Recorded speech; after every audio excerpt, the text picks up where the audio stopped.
और अब बात यूपी के युवाओं की। यूपी में आरओ पेपर लीक मामले में लगातार कार्रवाई जारी है। आपको बताते चले कि पेपर माफिया के खिलाफ सीएम योगी आदित्यनाथ ने युद्ध छेड़ा है। छात्रों के दुश्मनों को योगी दे रहे हैं कानून का इंजेक्शन। योगी राज मतलब पेपर माफिया का तसल्ली बख्श इलाज। यूपी आरओ पेपर लीक मामले में 6 आरोपी गिरफ्तार हो चुके हैं। भोपाल की प्रिंटिंग प्रेस में छपा था पर्चा। एसटीएफ की ओर से भी जानकारी दी गई है। भोपाल की प्रिंटिंग प्रेस के कर्मचारी भी गिरफ्तार हुए हैं। तो ये बड़ी खबर आपको बता दे कि जो ये पेपर माफिया है, यानी कि जो नकल माफिया है, इन पर नकेल कसने के लिए यूपी में एक कड़ा कानून जल्द ही लागू किया जाएगा। यूपी आरओ पेपर लीक मामले में लगातार कार्रवाई हो रही है, लगातार ये कार्रवाई जारी है। पेपर माफिया के खिलाफ योगी ने युद्ध छेड़ रखा है। छात्रों के दुश्मनों को योगी दे रही है कानून का इंजेक्शन कि अब ये संभल जाए वरना अंजाम बहुत बुरा होगा। योगी राज मतलब पेपर माफिया का तसल्ली से इलाज होगा।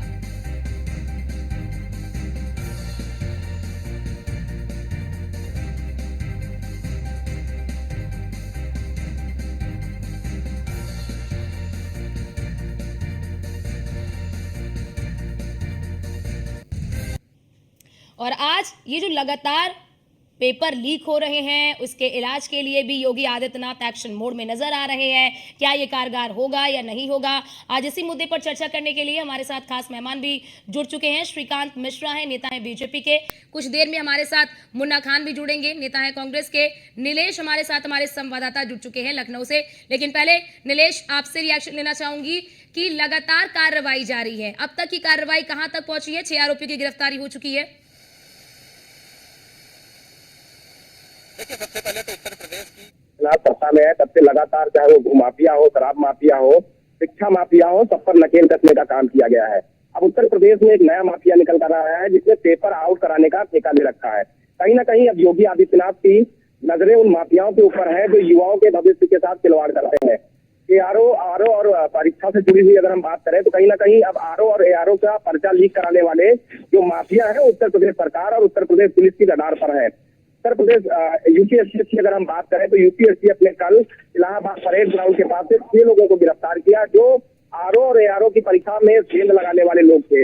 हालांकि उत्तर प्रदेश के साथ साथ ये जो पर्चा लीक वाले माफिया हैं उनके तार बिहार और मध्य प्रदेश से भी जुड़े हुए हैं। आरओ और एआरओ परीक्षा को अगर हम छोड़ दें तो उत्तर प्रदेश पुलिस भर्ती का जो पर्चा लीक था उसमें भी जो मास्टर माइंड था वो राजीव नयन मिश्रा था। और इस परीक्षा की अगर हम बात करें आरओ और एआरओ की तो इसका भी मास्टर माइंड कहीं ना कहीं राजीव नयन मिश्रा ही है। उसके अलावा मध्य प्रदेश में आपको याद होगा कि जो अस्पताल से जुड़ी हुई जो वैकेंसियां निकाली गई थी उसका जब पेपर हुआ तो उसको भी लीक कराने में अहम भूमिका राजीव नयन मिश्रा ने निभाई थी। उसके अलावा दिल्ली में भी पर्चे लीक हुए तो उसका भी मास्टर माइंड जो राजीव नयन मिश्रा था। तो कहीं ना कहीं इस पूरे सिंडिकेट को चलाने वाला जो है वो राजीव नयन मिश्रा और ऐसे लोगों को अपने साथ जोड़ता है जो प्रिंटिंग प्रेस में काम करने वाले लोग हो या अभ्यर्थी हो जिनको संबंधित भर्ती से जुड़े हुए पेपर देने हुए, उन लोगों को अपने साथ जोड़कर जो है पर्चा लीक कराता है। जब आरओ और एआरओ परीक्षा की अगर हम बात करें तो भोपाल में इसका पर्चा छपना था। जब इसकी जानकारी राजीव नयन मिश्रा को हुई तो राजीव नयन मिश्रा ने अपने सिंडिकेट को जो है भोपाल में लगा दिया और जो प्रिंटिंग प्रेस से जुड़े हुए मैकेनिक थे, इंजीनियर थे, उनसे जो है बातचीत बनाना शुरू कर दिया। 10 लाख रुपए का प्रलोभन लेकर जो मैकेनिकल इंजीनियर था भोपाल में जो प्रिंटिंग प्रेस जहाँ पर आरओ और एआरओ का पर्चा छपा था वहां से उस पर्चे को लीक कराया गया। और भोपाल का ही एक होटल है कोमल होटल, उस होटल में बाकायदा अभ्यर्थियों के साथ राजीव नयन मिश्रा और उनके सिंडिकेट से जुड़े हुए जो माफिया थे उनकी मुलाकात होती है, बातचीत होती है। वहीं पर पर्चे की फोटो खींची जाती है जो सोशल मीडिया पर वायरल हो जाती है। जब इलाहाबाद से इन 6 लोगों की गिरफ्तारी हुई, इनके पास से जो बरामद आईफोन है उसकी जांच पड़ताल की गई तो सेम पर्चा उन्हीं के मोबाइल में 10:31 पर पर्चा लीक वाले रात से एक दिन पहले का जो फुटेज मिला है उनके मोबाइल से, जो डिटेल मिली है वो ये कहती है कि एक दिन पहले ही ये जो पर्चा अभ्यर्थियों को 12 लाख रुपए में बेचा गया था और बड़े पैमाने पर अभ्यर्थियों ने उस पर्चे को खरीदा था। बाकायदा तैयारी की थी कि इस बार जब हम परीक्षा केंद्र में जाएंगे तो वहां पर यानी कि नीलेश एक बड़ी चेन है कई लोगों की इसमें संलिप्तता है, क्योंकि इतने बड़े पैमाने पर अगर पेपर लीक होता है तो ये आसानी से नहीं होता है। इसमें कई लोगों की संलिप्तता होती है और बड़े पैमाने पर ये होता है। आप हमारे साथ बने रहिए। श्रीकांत मिश्रा भी हैं, नेता हैं बीजेपी के। श्रीकांत जी, पेपर लीक होना, फिर सरकार की ओर से आश्वासन देना कि कार्रवाई हो रही है, गिरफ्तारी हो रही है, लेकिन अब तक कोई नजीर क्यों नहीं पेश कर पाए हैं आप लोग? कब तक आखिरकार ऐसे पेपर लीक होता रहेगा? कब तक छात्रों का जो भविष्य है यूं ही दांव पर लगता रहेगा? अर्चना जी, आपने देखा होगा कि जैसे ही परीक्षा निरस्त हुआ था, जैसे ही जानकारी आई थी, सरकार के संज्ञान में ये मामला आया, तो तुरंत कार्रवाई हुई थी और 10 लोगों को शुरुआत में 8-10 लोगों से गिरफ्तार करके पूछताछ की गई थी। अब ये मामला चूंकि इनका नेक्सस इतना गहरा है और इतना बड़ा नेटवर्क है, आप देखे होंगे यूजीसी नेट और नीट वाले मामले को भी आपने देखा होगा कि कितना बड़े लेवल पे इनका नेटवर्क फैला हुआ है। ठीक है, जब श्रीकांत जी आपको रोकना चाहते हैं अमिताभ यश एडीजी, क्या कुछ कह रहे हैं, जरा वो भी अपने दर्शकों को सुनवा देते हैं। अभियुक्तों से पूछताछ में समीक्षा अधिकारी परीक्षा 2023 का पेपर लीक कराने वाले गैंग का अनावरण यूपी एसटीएफ द्वारा किया गया है। दिनांक 23 जून को प्रयागराज से 6 अभियुक्तों को गिरफ्तार किया गया है। इसमें पूर्व में 10 अभियुक्तों को गिरफ्तार किया जा चुका है, जिसमें राजीव नयन मिश्रा, रवि अत्री तथा विक्रम पहल शामिल है। आज गिरफ्तार किए गए अभियुक्तों से पूछताछ में यह ज्ञात हुआ कि उक्त परीक्षा के प्रश्न पत्र को 2 तरीके से आउट कराया गया है। पहला तरीका, बिशप जॉनसन गर्ल्स स्कूल एवं कॉलेज प्रयागराज के परीक्षा कार्य देखने वाले अर्पित विनीत यशवंत को मिलाकर कमलेश कुमार पाल उर्फ के, डॉक्टर शरद सिंह पटेल, सौरभ शुक्ला एवं अरुण सिंह ने प्रश्न पत्र को परीक्षा के दिन यानी 11 फरवरी को प्रातः 6:30 बजे परीक्षा केंद्र से ही फोन से स्कैन कर आउट कराया था। अरुण कुमार सिंह को उक्त पेपर व्हाट्सएप के जरिए जीडी मेमोरियल स्कूल पारा के मैनेजर सौरभ शुक्ला ने दिया था। Bishop Johnson girls school Prayagraj के प्रबंधक की भूमिका के संबंध में जांच व छानबीन की जा रही है तथा अन्य लोगों के संलिप्तता के संबंध में भी अभी विवेचना एसटीएफ उत्तर प्रदेश। तो आप अमिताभ यश को सुन रहे थे, उन्होंने साफ तौर पर बताया कि किस तरह से कार्रवाई आगे बढ़ रही है और जो लोग गिरफ्तार हुए, जो आरोपी गिरफ्तार हुए हैं, उन्होंने पूछताछ में बताया कि किस तरह से 2 तरीके से पेपर को आउट किया गया था और उनके नाम भी उन्होंने बताया क्या वो तरीका रहा, किस तरीके से पेपर को आउट किया गया। श्रीकांत मिश्रा जी, आप अपनी बात पूरी कर लीजिए। मुन्ना खान जी भी हमारे साथ जुड़ चुके हैं। अर्चना जी, यही आपने अभी एडीजी को लॉ एंड ऑर्डर को अमिताभ यश जी को सुन रही थी। सरकार उस तह तक जाना चाहती है कि जहां से इनके नेटवर्क जुड़े हुए हैं, जहां से इनका पूरा नेटवर्किंग चलाया जाता है। प्रभावी कार्रवाई या परिणाम तभी आ पाएगा सामने जब उनके जड़ों में जाकर, तह में जाकर उनकी कमर तोड़ने का काम होगा, उन माफियाओं के। आपने देखा होगा इसके पहले जितने प्रकार के भूमाफिया हो या किसी अन्य तरह के माफिया हो, उनके विरुद्ध सरकार ने जीरो टॉलरेंस की नीति अपनाते हुए एक प्रभावी कार्रवाई किया है। आप अब मैं पूरे उत्तर प्रदेश के सभी युवा साथियों को, जो विद्यार्थी हैं, परीक्षार्थी हैं, उनको आश्वस्त करना चाहता हूं सरकार की तरफ से कि वो इस बात के लिए निश्चिंत रहें कि अगर जिन लोगों ने भी ये हिमाकत किया है, चाहे वो सेंटर से या प्रिंटिंग प्रेस से, उनके विरुद्ध ऐसी कार्रवाई होगी। बच्चों का यानी कि छात्र छात्राओं का तो भविष्य दांव पर है ना। एक के बाद एक पेपर लीक हो जाता है, एक के बाद एक पेपर लीक हो जाता है, पेपर स्थगित हो जाता है, तो चिंता तो बढ़ेगी ही ना। अगर अब तक कोई नजीर ऐसी पेश की होती, क्योंकि देखिए कानून तो बहुत है, कानून तो बहुत आ जाते हैं, इम्प्लीमेंटेशन उसका किस तरीके से होना चाहिए। अगर इम्प्लीमेंटेशन ही नहीं होगा तो फिर उस कानून का क्या फायदा। फिलहाल आपके पास आते हैं, हमारे साथ मुन्ना खान भी जुड़ चुके हैं, नेता है कांग्रेस के। मुन्ना खान जी, आप लोग लगातार सवाल उठा रहे थे कि आखिरकार सरकार कोई कार्रवाई क्यों नहीं कर रही है। सरकार कार्रवाई भी कर रही है, 6 आरोपियों को गिरफ्तार भी कर लिया गया है और अब योगी सरकार एक पूरा फुल प्रूफ प्लान लेकर आई है कि आखिरकार कैसे नकल माफियाओं पर एक्शन लिया जाएगा। क्या आप लोग उससे संतुष्ट हैं? संतुष्ट नहीं है अर्चना जी। जिस तरीके से 24 लाख युवाओं के भविष्य से भारतीय जनता पार्टी की सरकार जो खेलने की कोशिश कर रही है, कांग्रेस पार्टी इसका मुंह तोड़ जवाब देगी। हर चौक पे, चौराहे पे प्रदर्शन होगा, क्योंकि युवाओं के भविष्य, आप समझिए, वो कोई अडानी अंबानी के बच्चे नहीं है, वो गरीब मजदूर किसान के बच्चे हैं।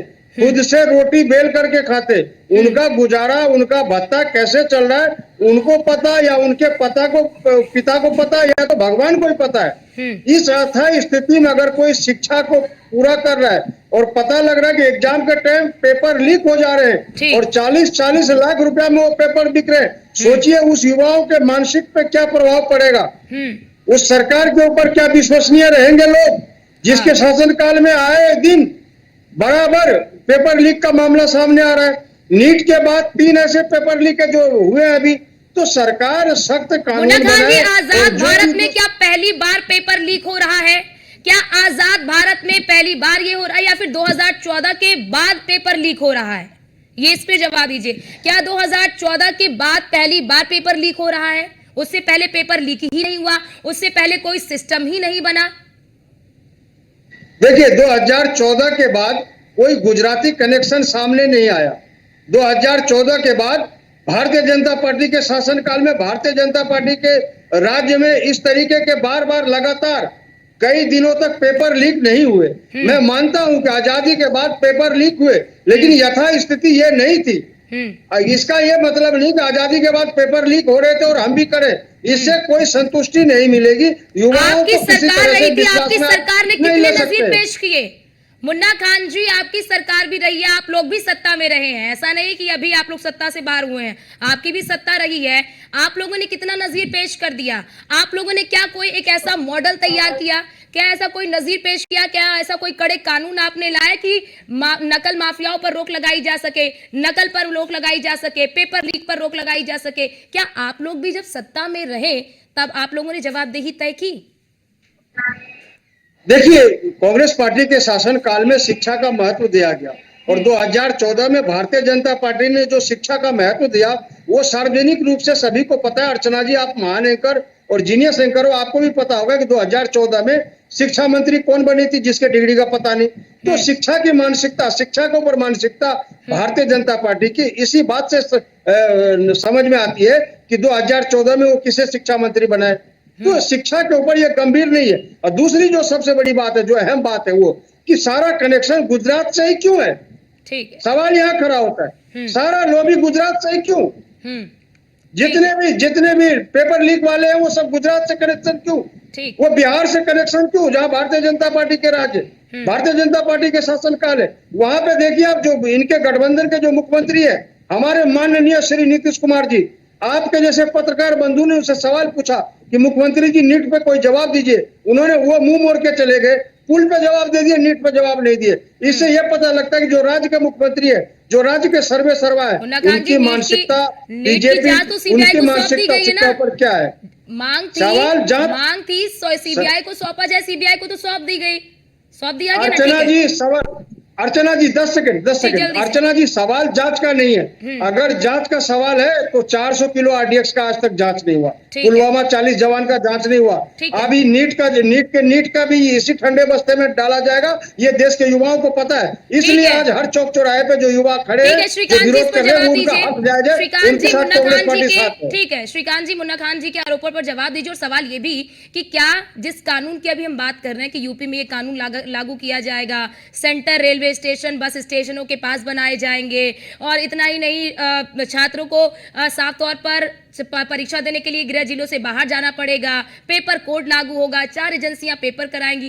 क्या आपको लगता है कि इससे नकल माफिया पर या फिर पेपर लीक पर पूर्ण तरीके से विराम लगाया जा पाएगा?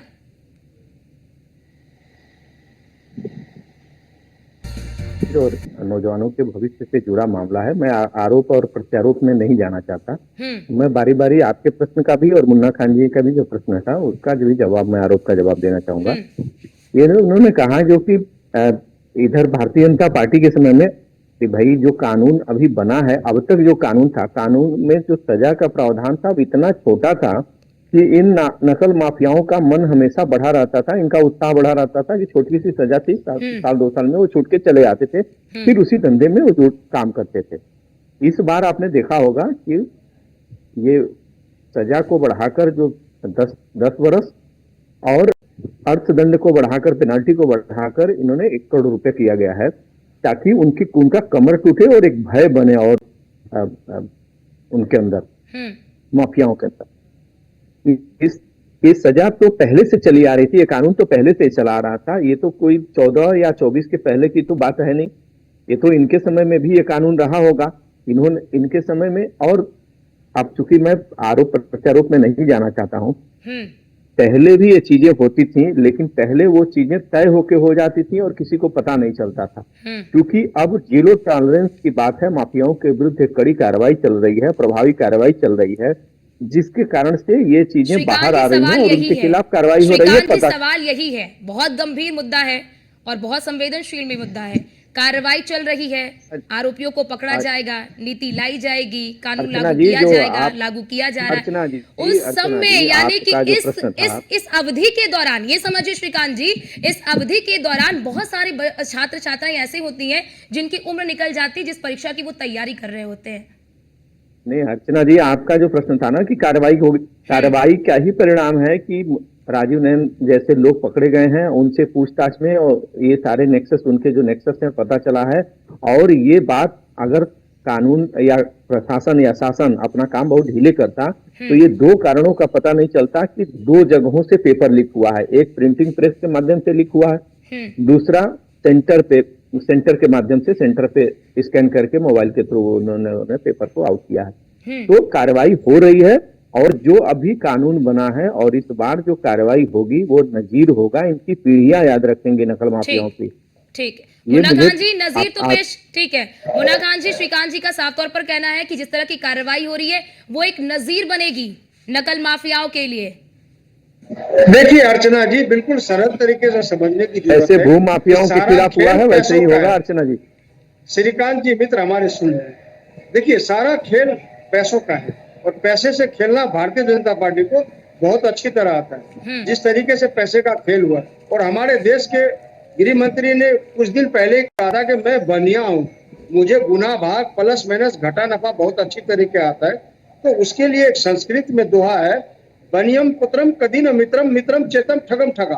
तो ये किसी का मित्र नहीं है, न युवा का, न किसान का, न जवान का, न महिलाओं का। ये मित्र सिर्फ और सिर्फ पैसों का है, ये किसी का दोस्त नहीं हो सकता सिर्फ पैसे के सिवा। इसीलिए आज पैसों का खेल है। आप पैसा भारतीय जनता पार्टी को दीजिए, कुछ भी कर लीजिए, या सारी छूट है, सारी हदें पार कर लीजिए, लेकिन पैसा भारतीय जनता पार्टी को पहुंचना चाहिए, उसके फंड में जाना चाहिए। और आप कुछ भी कर लीजिए, देश में जितनी धाराएं हैं, जितनी कानून है, जितनी मनमर्जी आपको करनी है वो आप बेशक कर लीजिए, बस पैसे भारतीय जनता पार्टी को पहुंचने चाहिए।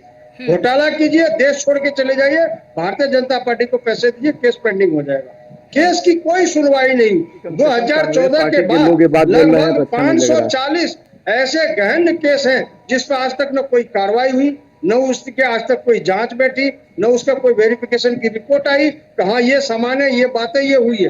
तो भारतीय जनता पार्टी पैसे के लिए ही बनी है और पैसे उगाही करने का काम सार्वजनिक तौर पे अब मुन्ना खान जी खेल खेल रही है। एक एक पेपर लीक के 40 लाख 50 लाख रुपया वसूले जा रहे हैं। उसका सीधा सा मतलब है आधा पैसा सरकार के फंड में जा रहा है, आधा उन दलालों के पास जा रहा है जो युवाओं के भविष्य के साथ खेलने की कोशिश कर रहा है। और ये लगातार हफ्ते में 3 बार पेपर लीक हो जाना सरकार की फेलियर ही नहीं, सरकार की मानसिकता को दर्शाता है कि जो 60% देश में हुआ है उसकी मानसिकता पर इन सरकार के द्वारा क्या प्रभाव पड़ा, वो उन मानसिकताओं, उन गरीब के बच्चों को, मजदूर के बच्चों के मानसिक पे क्या असर पड़ेगा, और सरकार के ऊपर, उन सरकार के ऊपर कांग्रेस पार्टी के समय में जितने घोटाले हुए हैं शायद ही पूरे कितना विश्वास होती है सरकार है, भारत के लोकतंत्र के इतिहास में इतना बड़ा घोटाला कभी हुआ होगा, क्योंकि बार-बार युवाओं के विरोध बड़े लेवल पे घोटाला करने का काम आप लोगों ने किया है। पेपर लीक होना बंद होगा। ठीक है, आरोप प्रत्यारोप से इतर यहाँ पर युवाओं के भविष्य का सवाल है। युवाओं के भविष्य जो है वो दांव पर लगे हुए हैं। बार बार पेपर लीक हो जाना, पेपर स्थगित हो जाना, आप लोग समझिए इससे युवाओं का जो मानसिक संतुलन है वो भी कहीं ना कहीं बिगड़ता है। वो बच्चे अवसाद में चले जाते हैं। कई बार बच्चे ऐसे होते हैं कि डिप्रेशन का शिकार हो जाते हैं, कई बार आत्महत्याएं कर लेते हैं। ये बहुत गंभीर विषय है और इस पर सोच विचारने की बहुत ही ज्यादा आवश्यकता है। फिलहाल वक्त की कमी है। आप सभी का बहुत शुक्रिया हमारे साथ जुड़ने के लिए और अपना पक्ष रखने के लिए। नीलेश, आपका भी बहुत शुक्रिया हमारे साथ जुड़ने के लिए और तमाम जानकारी हमारे दर्शकों तक पहुंचाने के लिए।